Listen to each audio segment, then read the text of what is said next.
Some studios live long enough to build empires, while others shine briefly, creating unforgettable masterpieces in that short time. Clover Studio was the latter, a creative powerhouse within Capcom that crafted Viewtiful Joe, Okami, and God Hand. Critics adored these titles, yet they never reached blockbuster sales. Despite delivering some of the most stylistically daring and artistically brilliant games of the 2000s, Clover Studios only lasted 3 years. This is the story of their rise and fall, and how their creative spirit endures to this day. Clover Studio officially launched on July 1st, 2004 as a semi-autonomous subsidiary of Capcom, but its roots traced even earlier to Capcom Production Studio 4, the team behind cult classics like Resident Evil 2 and Devil May Cry. At the creative helm, they were industry legends. Hideki Kamiya, famed for directing Resident Evil 2 and Devil May Cry. Shinji Mikami, the mind behind Resident Evil, and Atsushi Inaba, a respected producer shielding innovation.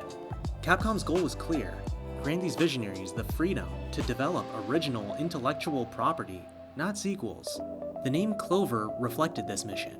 Even before Clover's official launch, the team shipped their first major title, Viewtiful Joe, in June of 2000 on Nintendo GameCube. This side-scrolling beat-em-up boasted bold visuals and a signature VFX mechanic that let players slow down or speed up time to manipulate combat and puzzles. Its inventive gameplay and visual flair earned it multiple Action Game of the Year awards and garnered a passionate fanbase. But the sales were modest, around 270,000 copies on GameCube its first year, prompting Capcom to greenlight a PS2 port to expand its reach. Clover quickly followed up on Viewtiful Joe 2 in 2004 and spin-offs like Red Hot Rumble on PSP and Double Trouble on DS in 2005. The critical buzz remained strong, but the revenue was plateauing out, a pattern that would haunt the studio. In 2006, Clover took a risk and unveiled God Hand, an unapologetically bizarre 3D beat-em-up helmed by Shinji Mikami. It fused intense martial arts combat with absurd humor, and yes, you could literally spank your opponents mid-battle for bonus points. Though critical reactions were divided, some found its tone incoherent, others saw a cult classic being born. Commercially, however, it flopped. It sold fewer than 60,000 copies in Japan, with slightly better but still underwhelming international performance. Atsushi Inaba would even later on admit that the game was made more for the creators than the market. Clover's masterpiece arrived later in 2006, Okami, an action-adventure melding Japanese mythology and Zelda-style mechanics. You played as Amaterasu, a sun goddess incarnate, in the form of a white wolf. Armed with a celestial brush, you literally painted life back into a ravaged world. Visually, Okami was breathtaking. Its Sumi ink style looked like moving paintings, and critics hailed it universally. BAFTA awarded it for artistic achievement and original score, and IGN crowned it Game of the Year. But again, the sales were low. Only around 270,000 copies were sold during its first year globally, which was far under Capcom's expectations for its budget scope. And the timing for releasing this game was just very cruel. Okami released towards the end of the PS2 era, just as the PS3, Xbox 360, and Wii were grabbing players' attentions. Clover's creations earned raves, but just failed financially. Capcom, beholden to investors, demanded stronger performance and more franchises. Clover, conversely, was intent on originality, and these philosophies collided harshly. Shinji Mikami gradually stepped back. Kamiya and Inaba grew increasingly frustrated, and the decision was made to dissolve Clover Studio and integrate its team back into Capcom's R&D. On October 12, 2006, Capcom publicly announced that Clover Studio would be dissolved by the end of March 2007, coinciding with the close of the Japanese fiscal year. This caused Capcom to roughly take a 400 million yen loss. Within weeks, the key creative triad, Kamiya, Inaba, and Mikami, resigned and established Seeds Inc. by early 2007. Their aim? To continue making groundbreaking games on their own terms. In October of 2007, Seeds merged with ODD Inc. to form PlatinumGames. Today, Clover's catalog endures and reputation more than numbers. Viewtiful Joe remains a cult classic. God Hand is remembered for its inventive combat system, and Okami stands tall as one of gaming's artistic triumphs.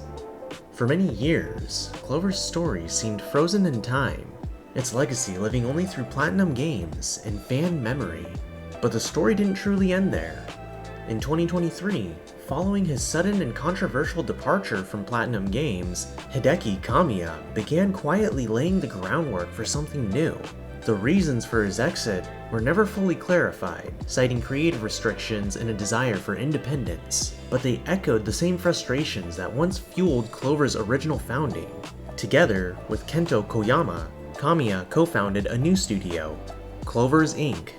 The name was deliberate, both a tribute to Clover Studio and a signal that its spirit wasn't finished. Operating independently, Clover started small, with about 25 developers split between Tokyo and Osaka, and it was conceived as a space where creative freedom could thrive once again. Then, in December 2024, the impossible happened. At the Game Awards, Kamiya took to the stage and revealed that the long-awaited sequel to Okami was in active development. Might not have ever seemed a possibility. If you truly love video games like I do, this moment is for all of us.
Oh my God, what an amazing moment. Together again, Takeuchi-san and Kamiya-san and his new... Nearly 2 decades after its release, Okami is going to be returning, this time under Clovers, with Capcom collaborating on publishing and production support. However, it is important to note that Clovers Inc. is its own independent studio. The rise and fall of Clover Studio highlights a bitter truth. Critical acclaim doesn't guarantee commercial success. Rigid corporate strategies can shutter even the most visionary teams.